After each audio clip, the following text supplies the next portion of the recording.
Presence's ghost reveal is so much more tragic thanks to this detail. Presence is a remarkably cutting-edge, supernatural thriller full of twists from the minds of David Koepp and Steven Soderbergh. The experimental project explores a haunted house from the perspective of a ghost, and the ghost's true identity is far more tragic because of one minor detail. Cast members Lucy Liu and Chris Sullivan hold the project in high regard and say that the extended POV shots in Presence are the most impactful element of Soderbergh's movie. The shocking reveal during the end of Presence divided audiences, but it does introduce a unique angle to the genre. Presence was shot in 11 days, with singular shots in sequence, which became a crucial element in ensuring the first-person point of view remains effective throughout the length of the film. Presence is certainly not the horror it markets itself to be, which is ultimately what distinguishes it from other films in the genre. The camera work removes the need for any superficial jump scares as the audience is on the journey with the entity, which means Presence is able to focus on different aspects in the long run, such as its visual storytelling or the development of its characters. Tyler became the presence from saving Chloe. Presence gradually shows how the entity interferes with the household. While these events begin quite tame, such as moving items of furniture, the situation soon escalates, and it becomes clear that the ghost is fiercely protective of Chloe in particular. In one of the more disturbing scenes, Chloe is drugged by Ryan, her brother's friend, who appears to be one of the more popular kids at their new school. The entity knocks the poisoned beverage to the floor before Chloe is able to drink from it, which is an early indication that the ghost may likely be acquainted with the young girl. The tension continues to build until the climax of the movie, towards the end of its runtime. Chloe and Tyler's parents leave for the weekend, which results in Ryan returning to stay for the evening. Things take a turn when Ryan drugs Tyler so that he can take advantage of Chloe without being interrupted. The most tense and scariest part of Presence takes place as Ryan's motivations are made clear and the entity races to wake Tyler from his slumber. Hearing the commotion upstairs, Tyler hurries to save his sister, which results in the final confrontation that leads to his death. As Tyler and Ryan fight, their physical encounter causes Tyler to push his friend out of Chloe's second-floor bedroom window. Unbeknownst to him, the criminal has hold of his shirt, which causes him to fall too. It's an extremely climactic moment, which ultimately leads to the stunning realization that Tyler is the entity that inhabits the family's home. Tyler's death makes one of Chris' lines a lot more heartbreaking. Presence presents Chloe and Tyler as having a very strained relationship. As Chloe is grieving the loss of two close friends, Tyler often dismisses her anguish and refuses to believe her claims about a presence occupying their home. On the surface, Tyler is shown to be incredibly condescending and manipulative. However, during a heated argument between the pair, their father tells Tyler it won't kill you to stand up for her one time. This is far more poignant following the discovery of the entity's identity, as it becomes apparent that protecting her did end up costing Tyler his life. The film becomes profoundly more heartbreaking when audiences grasp the entity's motives and becomes more impactful when these details are pieced together. Presence concludes with a shot of their mother, Rebecca, standing in the empty house as they are in the process of moving out. She finally acknowledges the presence, and she follows it to the living room to see the reflection of her son standing in the mirror. She exclaims that he came back to save her. With hindsight, this revelation makes far more sense and largely explains the ghost's unusual behavior. The film becomes profoundly more heartbreaking when audiences grasp the entity's motives, and becomes more impactful when these details are pieced together, making Presence worthy of a second viewing. For Wicked to win Best Picture, it has to do something only 6 movies have in Oscars history. Wicked's theatrical and critical success has far surpassed initial expectations for the film, and with the recent announcement of the 2025 Oscars nominations, the smash hit is looking even better. The movie follows Elphaba Throp as she attends Shiz University and becomes increasingly aware of a problem brewing in Oz. Wicked's cast is led by Cynthia Erivo and Ariana Grande, both of whom received Oscar nominations for their performances. Wicked's massive box office success and cultural impact show just how impressive the movie musical truly is, and this popularity is unlikely to change anytime soon. The musical adaptation was well cast and directed, and Wicked's ending has left fans excited about Wicked, for Good being released later this year. While Wicked only won one award at the Golden Globes, it received 10 nominations for the Oscars and is considered a frontrunner for Best Production Design and Best Costume Design. Additionally, Wicked is also nominated for Best Picture. The Oscars' Best Picture nomination is a huge opportunity for Wicked when only 10 musicals have won this title in the Academy's history, but it faces a big challenge in getting there. Only 6 movies have won Best Picture without a Best Director nomination. Throughout the Academy Awards' 96-year history, only 6 movies have been able to win Best Picture without receiving a Best Director nomination, and Wicked stands out when John M. Chu is not being considered for Best Director. While this does not rule it out entirely, it does mean that Wicked's win is less likely given the history of the award. Because Best Picture incorporates so many aspects of other categories, it does make sense that a Best Director nomination, as well as several other nominations, generally put a film in a better position to win overall.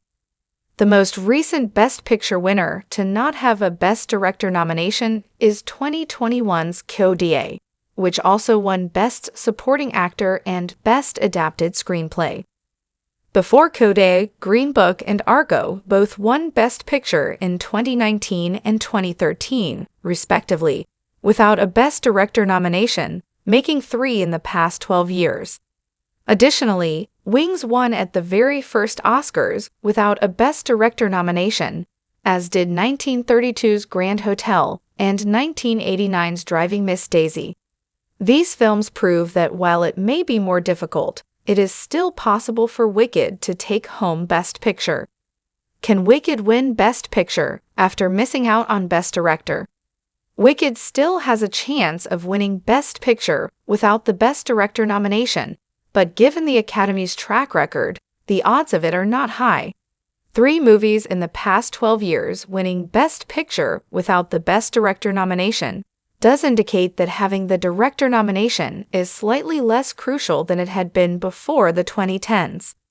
Additionally, the Best Picture and Best Director wins do not always line up, so there is certainly not a 1-to-1 correlation between the same movie winning both categories. It seems entirely possible that Wicked could receive a lot of second and third place votes on the preferential ballot, meaning it could be a strong contender. Beyond this, Wicked has also garnered a lot of attention for its performances, which does elevate its Best Picture chances. Wicked has received 5 SAG Awards nominations to highlight its acting talent, and the 10 overall Oscars nominations point to how generally well-received the movie has been. It seems entirely possible that Wicked could receive a lot of second and third place votes on the preferential ballot, meaning it could be a strong contender. However, given how tough the Best Picture competition is this year, Wicked's chances of winning are still a long shot. Where to watch The Notebook online? Is it streaming on Netflix, Hulu, or Max? For those looking to watch The Notebook, there are a few options that are easy to access. The Notebook released in 2004, and it's considered one of the quintessential tearjerker romances. It stars Ryan Gosling and Rachel McAdams in the roles that arguably kicked off their individual rises to international stardom.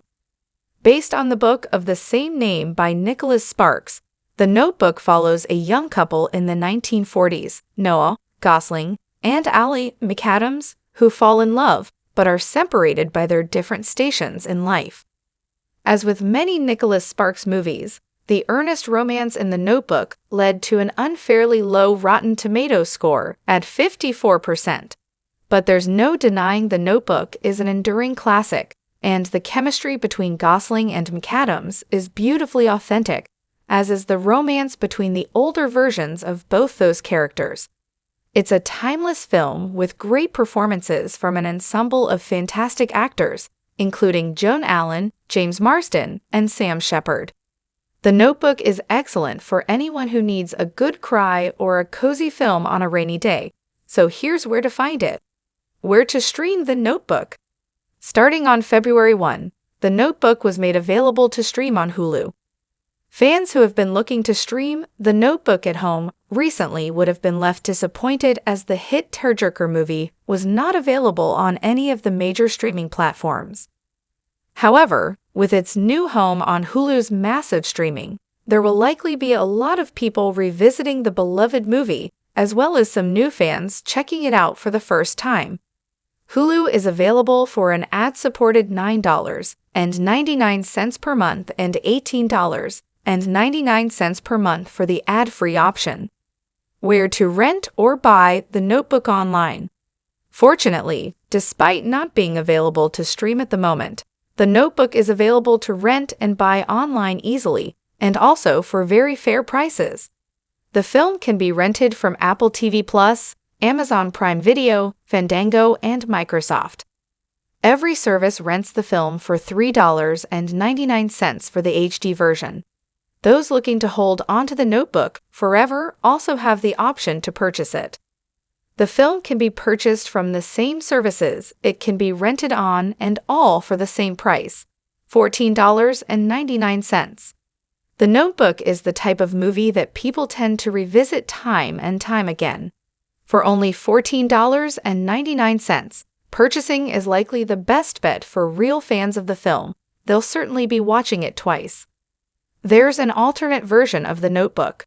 While The Notebook is a movie that can be enjoyed many times, even those fans who have rewatched the film several times may not yet have seen the alternate version. There is an alternate ending to The Notebook that leaves out the final moments of the movie, in which Ali and Noah make a heartbreaking promise, and the nurse discovers them the next morning. Instead, the alternate ending only hints at their fate while cutting to a final image of birds taking flight, reflecting Noah's famous line to Ali, "If you're a bird, I'm a bird." The ending seemed to only exist as the version briefly included in The Notebook's Netflix release in the UK. However, despite the fact that it has been sought out by many fans since its discovery, it is unclear if the alternate ending is currently on any streaming or video-on-demand options for The Notebook. Scream 7's surprise returning actor hints at undoing a fantastic Jenna Ortega story from Scream 6. Scream 7 has just announced the return of a surprising actor, hinting that the sequel will undo a fantastic Jenna Ortega story from Scream VI. Scream 7 will be taking a new direction for the modern series, with it returning to the story of Sidney Prescott after spending the last two films focusing on Tara and Sam Carpenter. However, some other characters from the modern movies will be returning for Scream 7, including this one who has a major tie to Jenna Ortega's Tara. The story of the legendary slasher franchise is set to continue in 2026 with the release of Scream 7. After the release of Scream VI, Melissa Barrera was fired from Scream 7 after expressing some controversial political views, leading to all kinds of fallout.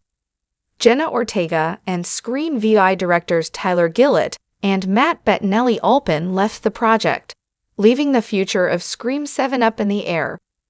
Scream 7 is moving forward with a different team, although not everyone is new. Chad returning without Tara in Scream 7 hints their Scream 6 romance is over. Mason Gooding's Chad Meeks Martin was a fan-favorite member of the Core 4 in 2022's Scream and Scream VI, and Chad will now be returning in Scream 7. Chad's role in the story of Scream 7 isn't yet known, but he will presumably be the link between the stories of Scream VI and Sidney's Scream 7 story. However, since Jenna Ortega's Tara isn't returning, it seems like her romance with Chad won't be either. It wouldn't make sense for Chad to be in a relationship with Tara if she isn't in Scream 7, meaning that the film will probably write their romance out. If Chad dies without Tara in the movie, it would upset fans who care about the character, as they would want to see Tara's reaction. It would also be strange for Scream 7 to maintain this link to a character who will probably never be seen again.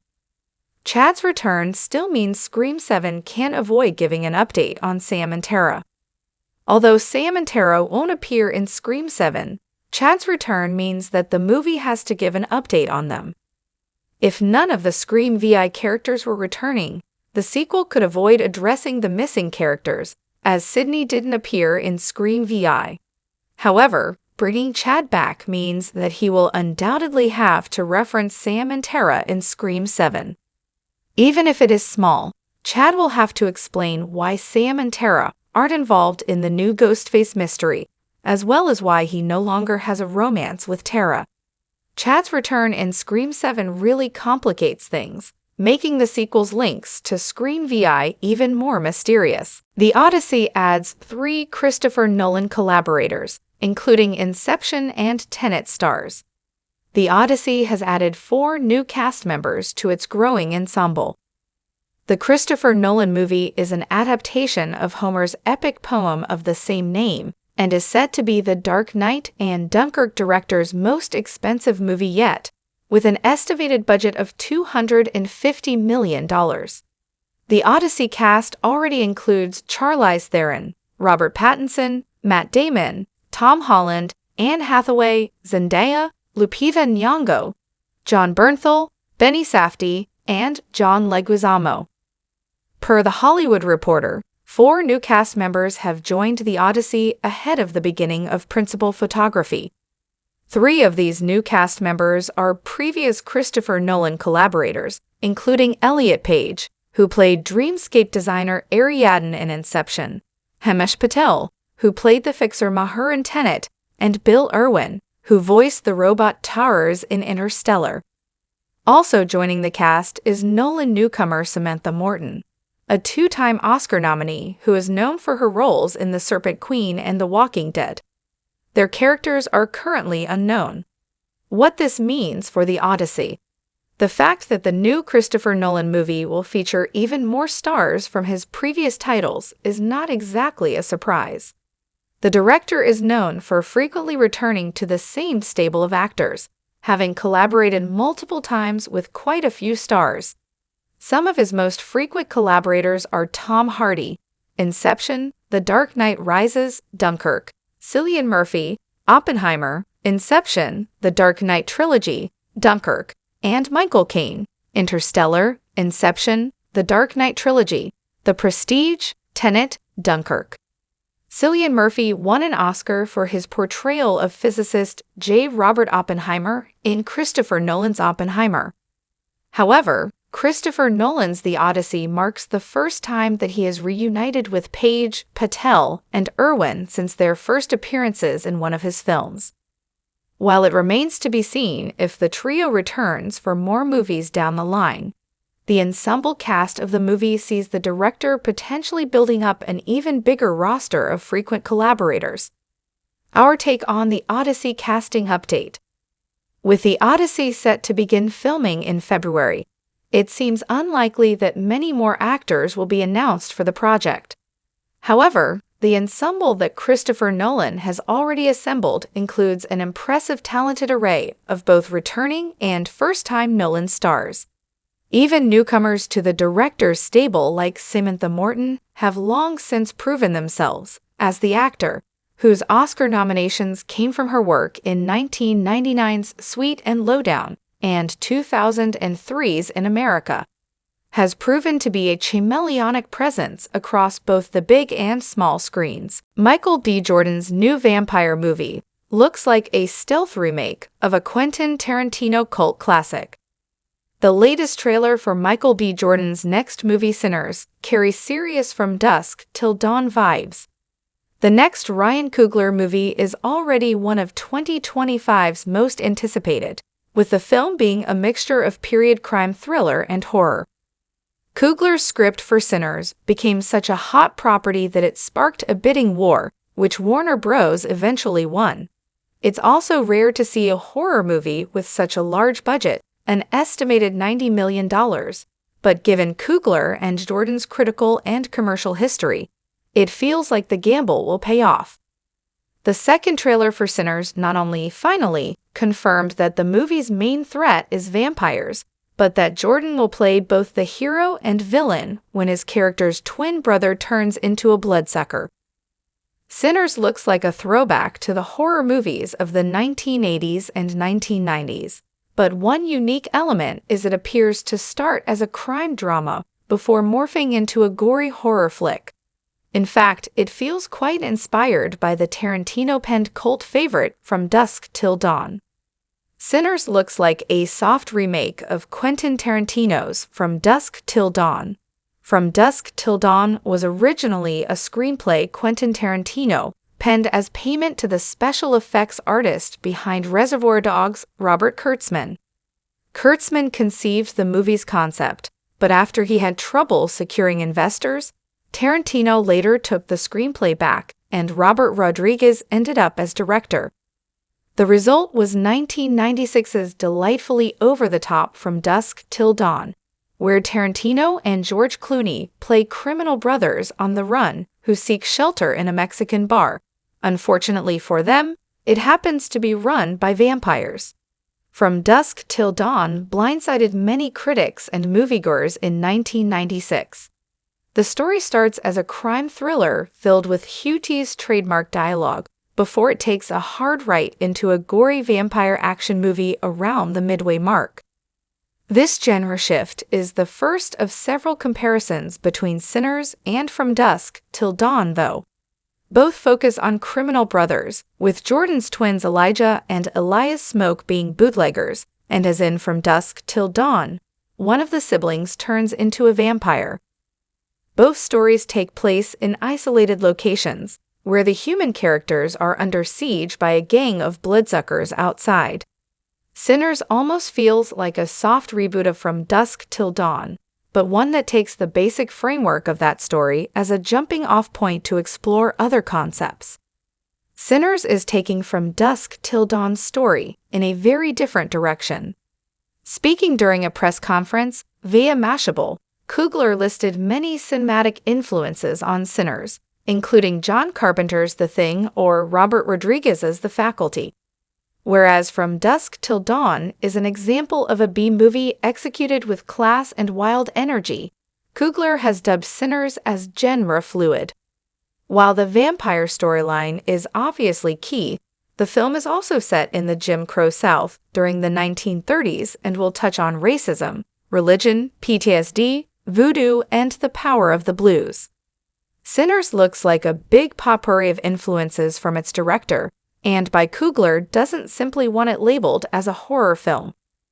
Indeed, the aforementioned topics are sprinkled throughout the movie's trailer, alongside impressive-looking action sequences. The film looks set to hit all the genre checkmarks any audience could ask for while giving them deeper themes and issues to chew over long after the credits roll. Sinners can fix From Dusk Till Dawn's biggest mistake. Sinners might be based on an original concept by Coogler, but there is already talk of it becoming a franchise. Given its high budget and what will almost certainly be an R rating, the film will need to become a solid earner for a sequel to get greenlit. Still, it feels like a story with a lot of potential and could become the film series From Dusk Till Dawn failed to be. The original received a couple of straight-to-video sequels in the form of 1999's Texas Blood Money and The Hangman's Daughter, with Danny Trejo being the only returning cast member. Sinners can succeed where the From Dusk Till Dawn franchise failed and become the next big R-rated vampire series. While The Hangman's Daughter was a blend of vampire action movie and Western that had its plus points, Texas Blood Money was simply a dire retread of the original. The fact they both went STV underlines that Dimension was never serious about making a From Dusk Till Dawn movie franchise either, and was content to churn out cheapy B-movies that sold themselves using the original movie's title. Sinners can succeed where the From Dusk Till Dawn franchise failed and become the next big R-rated vampire series. Of course, that will all depend on the response to the first movie. Given that it's a major passion project from Coogler and a major studio is backing it, its chances are better than average. I respect Star Trek, Section 31's boldest decision, but I don't think it paid off. Star Trek, Section 31 made some brave choices, but even though I respect one of the more prominent creative decisions, I'd also think it did the franchise's first straight-to-streaming movie more harm than good. I really liked certain moments in the feature-length effort, and the chemistry between the various members of the Star Trek Section 31 cast caught me off guard because of how good it was. However, the movie only dipped its toes into the waters of something I expected far more of, and it left me feeling incredibly disappointed overall. By the end of Star Trek Section 31, I very much felt like the project had missed several huge opportunities. Not only would they have pleased the established fan base, but they would also have opened up far more interesting story opportunities than the low-stakes heist we got. Sure, the Godsend technically posed a risk, but Star Trek canon has already told me that the Delta Quadrant was never reduced to ashes. If a Star Trek Section 31 sequel is ever confirmed, it would do well to learn from one of its predecessors' specific shortcomings. I wanted more 24th century Star Trek cameos in the Section 31 movie. Star Trek Section 31's place in the franchise timeline puts it in the early 24th century. Although the latter portions of the 24th century have been covered pretty extensively in other Star Trek TV shows and movies, Section 31 made me especially excited because it was set to unfold in the saga's Lost Era. Taking place 40 years before the events of Star Trek, The Next Generation means there were plenty of chances for established characters to be shown during their earlier years, but Section 31 focused almost exclusively on introducing original figures. Other than one character making a return to the franchise after decades away, Star Trek Section 31 settled for deep cuts and references to underused species from earlier points in the Star Trek timeline. It was cool to see the story delving so deep into Star Trek's bag of tricks, but pretty much every nod to the larger canon contributed almost nothing to Section 31's narrative. When many high-profile characters like Hikaru Sulu and Jean-Luc Picard are canonically alive during the movie, the minimal effort to acknowledge Section 31's rarely visited era seems to me to be a massive waste. Rachel Garrett's presence proves Star Trek Section 31 made the wrong decision. Casey Roll's character would be very easy to miss as a long-awaited comeback, even for long-standing Trekkies. I'll admit, although I recognized the name Rachel Garrett, I couldn't quite place it at first. I even thought for a little while that she was just a new character. Thankfully, I eventually realized that Roll was a brilliant recasting of a Starfleet officer played just once by Tricia O'Neill in Star Trek The Next Generation Season 3, Episode 15, Yesterday's Enterprise. Like the rest of Section 31's references to the rest of Star Trek, it's a deep cut, but this one works. The fact that Garrett is one of the most appealing parts of the movie stands as evidence that more 24th century cameos would have been welcomed. Although Lieutenant Garrett's fate in Star Trek Section 31 was always going to be influenced by her plot armor, I found it fascinating to see the character at an earlier stage of her career. In fact, her promotion to Lieutenant Commander at the end of the movie pretty much proves that Section 31 intends to fill in more blanks between Roll's version of the character and the iteration who appears in Yesterday's Enterprise. The fact that Garrett is one of the most appealing parts of the movie stands as evidence that more 24th century cameos would have been welcomed. Section 31's decision to focus on a standalone story should still be praised. I'd be surprised if those making Star Trek Section 31 didn't have a long list at their disposal, with characters who could realistically show up. There are many famous in-universe figures alive during Section 31's runtime, so it must have been very tricky to decide whether to capitalize on these opportunities. While I'm not the biggest fan of the decisions that were made to lead to the movie we got, I would be remiss if I didn't also say how great I think it is that Star Trek Section 31 at least had a vision and followed through with it. Star Trek Section 31 currently has a rating of 20% on Rotten Tomatoes. Star Trek's first movie to make its debut on streaming services could easily have turned into little more than a vehicle for fan service. It also would have been difficult to settle on which beloved characters could be used, while others were left to their lives off-screen. Ultimately, I think Star Trek Section 31 started to do the right thing by including Rachel Garrett in the movie if the standalone approach is the direction in which the writers were set. Her status as an established character had little influence on the story, but it at least ticked a box. Although the story itself didn't excite me all that much, it was true to itself as a largely isolated Star Trek story. Although the story itself didn't excite me all that much, it was true to itself as a largely isolated Star Trek story, so it deserves points for that.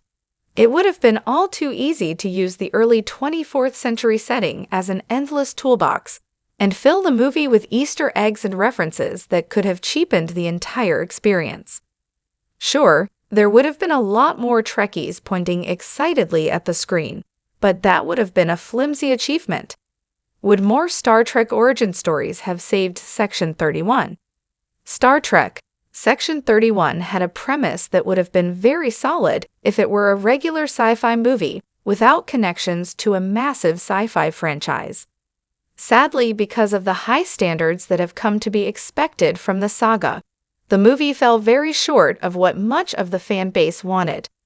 Between being introduced to too many main characters at once and a threat that never posed any realistic danger, Section 31 lacks much to get all that excited about. Having said that, the wakes to the larger franchise are undeniably its best aspect. So, because the movie was so committed to its attempts at starting a new branch of the franchise, the only way it could really have been improved would have been to fold in more cameos like Garrett.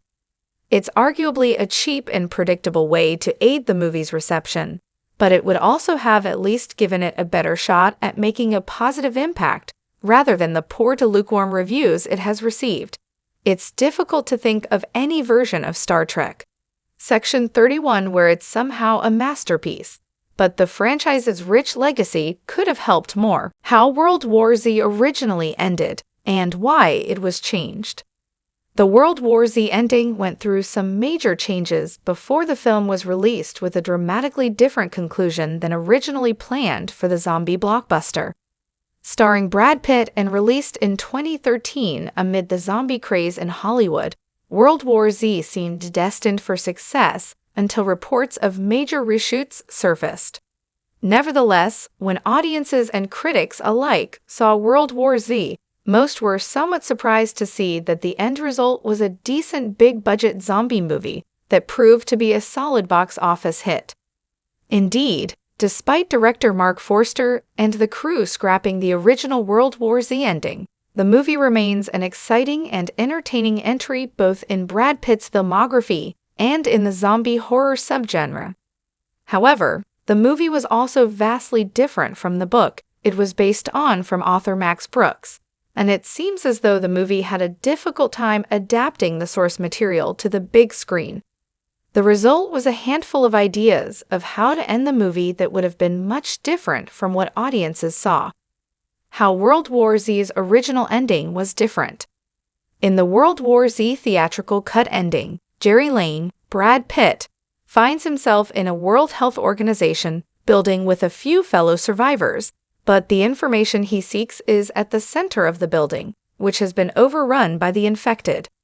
Lane infects himself with a pathogen that can hide him from those who are infected, and he is able to walk past the rampaging zombies unharmed. A montage that closes the film shows humanity fighting back against the Horde, bringing a hopeful ending for the survivors, and potentially setting up World War Z2. However, the original World War Z ending began with Lane and Sigyn, Daniela Cortez, flying to Moscow, where they are immediately drafted into the army being built to fight the zombies. Instead of going to the WHO building, the original ending features a time jump showing a bearded Lane still fighting in Russia during the winter. It's during this time he realizes the zombies move slower in the cold, giving the humans an advantage in these conditions. World War Z's final scene had them arriving in America and storming the country to find his family. He's been out of communication with his family this entire time, but he is finally able to speak to his wife, who has secretly had to strike up a relationship with Matthew Fox's paratrooper, a character that is only briefly seen in the theatrical cut, to keep her and the kids safe. Later on, Lane, Sigyn, and a character named Simon begin traveling through Russia to go to the United States and save Lane's family. World War Z's original final scene had them arriving in America and storming the country to find Lane's family. World War Z's original ending was too bleak. This bleaker ending for World War Z came as a result of the script not being entirely finished when production began on the film. After filming was completed and Mark Forster assembled the first cut of the film, though, Paramount executives and Pitt did not like the original World War Z ending. Those who have seen the early cut of World War Z described the ending via Vanity Fair as abrupt and incoherent, which lines up with the description of the footage that has since been revealed. In order to fix the ending, Paramount hired Damon Lindelof to rewrite World War Z's script, ordered 7 weeks of reshoots, and spent tens of millions of dollars shooting over 40 minutes of the 2-hour blockbuster. Even though all of these changes saw World War Z's budget balloon to over $200 million, it still managed to do fairly well at the box office, earning $540 million worldwide. Whether World War Z becomes a franchise remains to be seen, but it is clear that the original ending was dramatically different from what the audience saw. The end result gave Paramount a film that was successful enough to generate sequel conversations, with David Fincher signing on for World War Z2 before exiting the project. Whether World War Z becomes a franchise remains to be seen, but it is clear that the original ending was dramatically different from what the audience saw. The World War Z ending is why a sequel should happen. The World War Z ending and script changes resulted in a myriad of production problems, and the source material deserves a better adaptation, which can still happen in a sequel. In fact, while Paramount's sequel plans have since been scrapped, David Fincher's rumored World War Z2 plot eventually reveals that the vaccine Jerry Lane used in the ending only works for 36 hours, and that global political tensions continue to worsen as the zombie horde grows and takes over more territories. By diving deeper into virology and world politics, World War Z2 could rectify the issues with the first movie, give the story a more thought-out and tone-appropriate climax, and finally do justice to the 2006 apocalyptic horror novel of the same name that pushed the zombie genre beyond its limits. The World War Z book ending is also different. 2013's World War Z is a very different story from the 2006 novel by Max Brooks, World War Z, An Oral History of the Zombie War. While the movie follows Jerry Lane on a globe-trotting adventure to save the world from the zombie outbreak, Brooks' novel is a much more expansive story with no one protagonist. Instead, it takes a look at the origins of the war and the aftermath of the zombie outbreak through a variety of characters across the world. It shows the different ways the world reacts and deals with the issue, while also considering the global ramifications. Likewise, the ending of World War Z, An Oral History of the Zombie War, differs greatly from the movie as well. With no heroic lead like Jerry Lane in the book, there is no need for a rescue mission or a father reuniting with his family. There is also no miracle cure as there is in the movie. Instead, the book takes a look at the gradual victory humanity has over the zombies, which is a mix of brutality, cruelty, and bravery. Some countries elect to use some of the citizens as bait to give the more populated areas time to prepare for battle. The World War Z book ends on a hopeful note that humanity was able to overcome extinction and will return to its former glory eventually.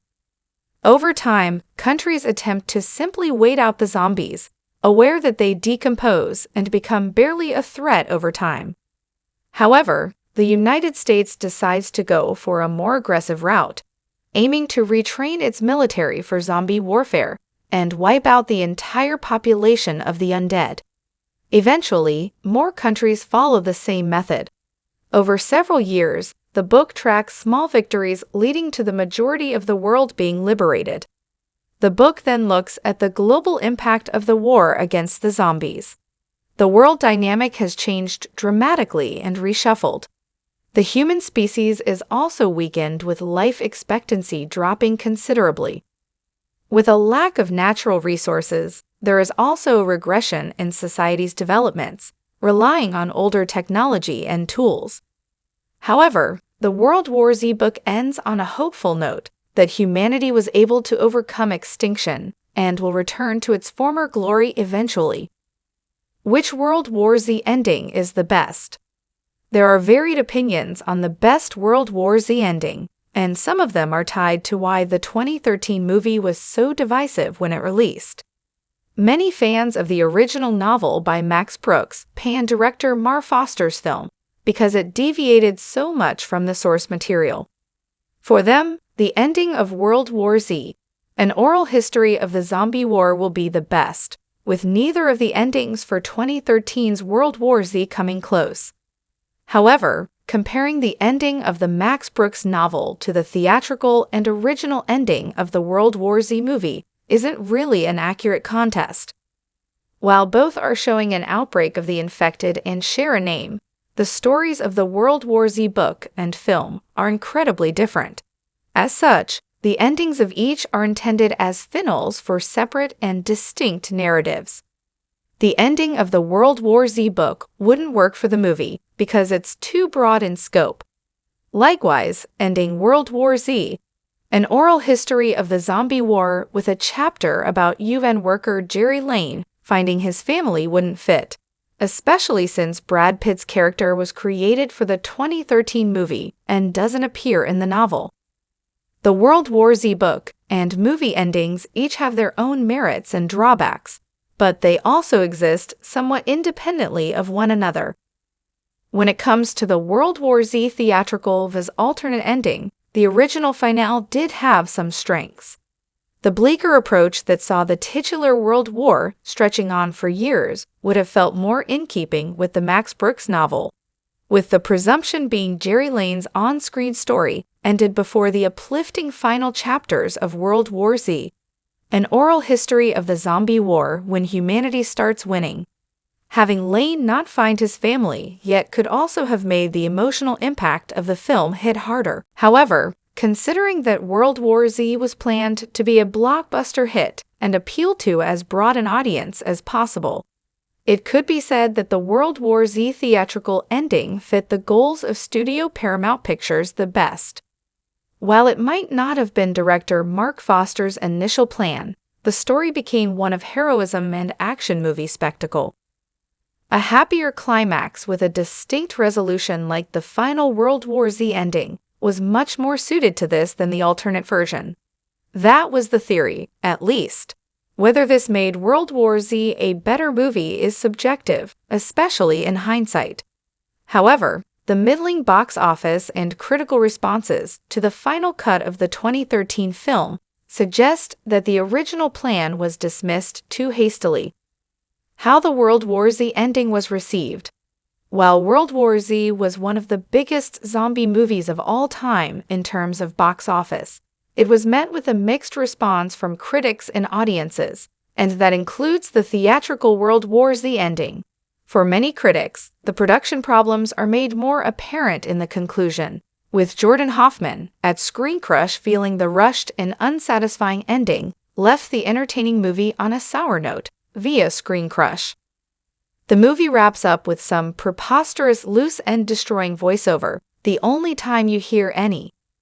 Though earlier, when Pitt has his aha moment, we do hear replayed dialogue from some of the key players in the film, again somewhat reminiscent of a Gilligan's Island episode. I loathe the last 3 minutes of the movie, exiting the theater spitting out bile. However, other critics had the opposite feeling towards what the ending added to the experience. While most critics agreed that the large globe-trotting adventure of the rest of the movie is very different from the climax set in an isolated lab, many critics felt that it offered the best set piece of the movie. Henry Barnes at The Guardian acknowledged the different feel of the ending, but also felt it gave the zombies the best moment in the movie. It's out of kilter with the rest of the film, but it at least gives us time with the zombies face to face. Until then, they've been a blur, a brainless, checkless mass of rage. Up close they are, as with most iterations of their kind, clumsy and rather tragic. Likewise, Matt Zollerseats as RogerEbert.com was largely unimpressed with World War Z and its big-budget approach to the zombie movie genre. However, he admitted that the ending offered some genuine tense horror moments by returning to a more traditional take on the genre. It's not that scary until you get to the end. Ironically, what makes the end work is its embrace of old-fashioned zombie film values: intimacy, silence, suggestion, and the strategic deployment of boredom to lull viewers into complacency and set them up for the next big scare. The final set piece watches 3 people sneak into a lab that's overrun by a few dozen sleepy and distracted flesh snackers. It's slow, it's quiet, it's scary, it works. Sometimes when you reinvent the wheel, the result doesn't get you very far. Terrifier 4, confirmation and everything we know. Director Damien Leone's Terrifier 3 took the already blood-soaked slasher franchise to new nauseating lows. And now Art the Clown will return to wreak havoc in Terrifier 4. Debuting with the release of Leone's 2008 short film, The Ninth Circle, Art the Clown has become a bona fide pop culture icon, and the coulrophobia-inducing slasher has anchored the director's entire filmography. The Terrifier film franchise may not be reinventing the wheel when it comes to blood and guts, but it is extremely popular with horror hounds because of its simple but effective execution that eschews the intellectual horror of the 2010s and 20s. 2024's Terrifier 3 didn't disappoint when it came to delivering a sickening number of nightmarish kills, but it also tipped the series further into fantasy as the lore of Art the Clown gets more complex with each successive sequel. With rumblings of Terrifier 4 already starting to erupt in the horror community, the cliffhanger ending of Terrifier 3 is practically begging for Leone and the rest of his crew to resurrect Art for yet another spree. Though the project is in the early stages, it's only a matter of time before more mayhem erupts. Terrifier 4 latest news. With news slowly starting to trickle in regarding the next horror opus, the latest comes in the form of a script update from Damien Leone. The horror maven shared a Terrifier 4 script update on his official X, formerly Twitter, account and announced that work has finally begun on the screenplay. Accompanied by a blood-splattered photo of the script's title page, Leone revealed that the movie will have an epic, thrilling, nasty, horrifying, emotional, and utterly satisfying conclusion. Though the prospect of learning Art's origins is exciting, it does risk alienating fans if it isn't appropriately over the top like the rest of the franchise. Perhaps most thrilling of all, Leone revealed that Terrifier 4 will finally reveal the origins of Art the Clown. The mysterious murdering clown has long been shrouded in mystery, and each of his appearances has added new wrinkles to his obviously supernatural origins. Though the prospect of learning Art's origins is exciting, it does risk alienating fans if it isn't appropriately over the top like the rest of the franchise. Terrifier 4 is currently in development. Even before Terrifier 3 hit theaters, it was reported that Terrifier 4 was confirmed by director and writer Damien Leone. The news was broken by several fans who attended a screening of the third film, all of whom posted on X, and mentioned that Leone let the cat out of the bag. However, the usually talkative horror director did not come forward and confirm Terrifier 4 until early 2025. Leone announced in January 2025 that the script was in the works, but it's not entirely clear if the horror sequel has been given the green light or if it is just being developed. Terrifier 4 cast details. Though the cast of Terrifier 3 was the most vibrant thus far, there are only a handful who could return in Terrifier 4. Since she lived once again, the franchise's ultimate final girl, Sienna Shaw, will need to be on hand to dispatch Art the Clown. That means Lauren Rivera will likely headline the cast of Terrifier 4 opposite David Howard Thornton as the devilish clown Art. Samantha Scaffidy's Victoria Hayes could also return to assist Art as he tries to get his revenge against Sienna, but her death at the end of Terrifier 3 seemed pretty convincing. Antonella Rose should return as Gabby Shaw, since she needs to be rescued by Sienna from hell. The only big question mark is Elliot Fulham as Sienna's brother Jonathan, and though the third film heavily implies that he is dead, the franchise isn't known for keeping Art's gruesome murders off-screen. Also, if the third film is any indication, Terrifier 4 could feature a heaping helping of cameos from various spheres, though most of Terrifier 3's cameos came from the world of horror. Terrifier 4 story details. This all sets up something of a climactic confrontation between the sworn enemies, a battle that has biblical proportions.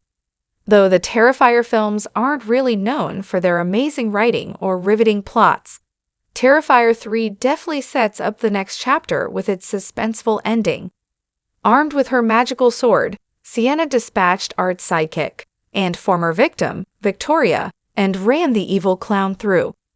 However, a rift to hell opened up and swallowed young Gabby before Sienna could rescue her.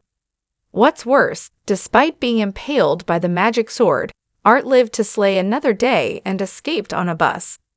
This all sets up something of a climactic confrontation between the sworn enemies, a battle that has biblical proportions.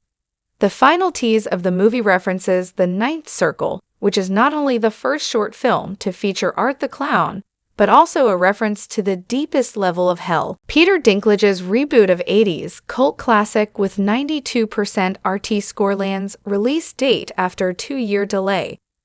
Almost 2 years after it impressed critics at several festivals, Peter Dinklage's reboot of the 80s cult classic, The Toxic Avenger, has finally secured a theatrical release in late 2025.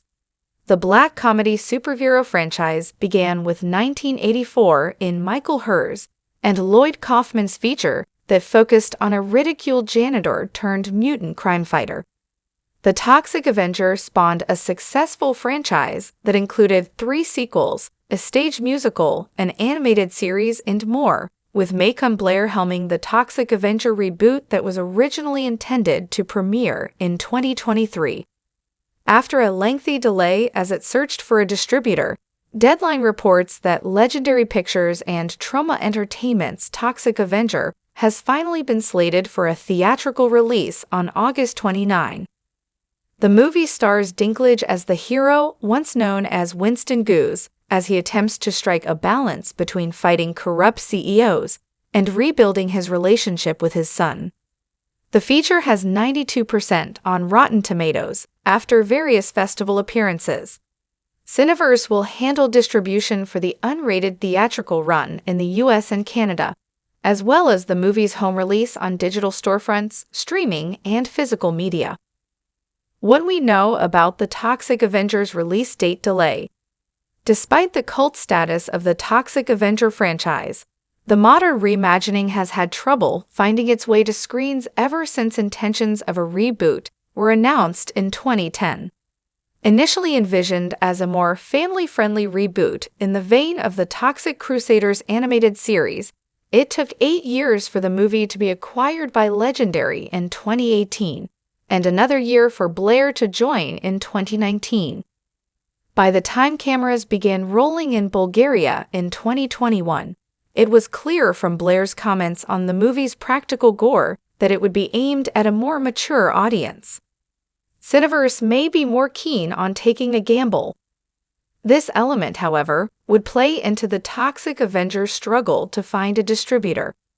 Though it garnered acclaim from critics at festivals, distributors were reluctant to pick up the feature in case the graphic content severely limited how it could be released, to the point that certain experts raised concerns that it could potentially become lost media.